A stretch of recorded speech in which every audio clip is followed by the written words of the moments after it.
Hi students, this is Alex here. In the problem, a manufacturing company has a contract to supply 400 units of an item per year at uniform rate. So, this is demand rate.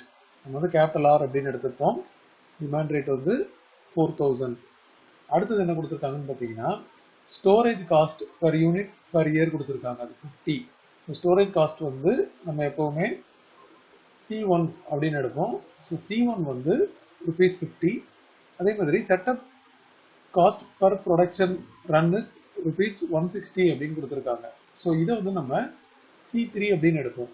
So C3 equal to 160. இப்போ என்ன கண்டுபிடிக்கணும்னு பார்த்தீங்கன்னா, if the production can run be started instantaneously and the shortage is not permitted, determine the number of units which should be produced அப்படின்னு கேட்டிருக்காங்க. Per run to minimize the total inventory cost. So நம்ம வந்து EOQ கண்டுபிடிக்கணும். So இதில் வந்து EOQ அப்படின்றது பார்த்தீங்கன்னா இதுதான் Q0 அப்படின்னு சொல்லுவோம்.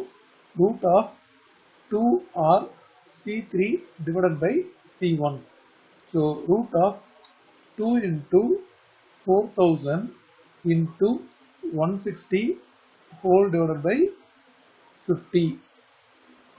ஸோ இதோட வேல்யூ ரூட் ஆஃப் 25600.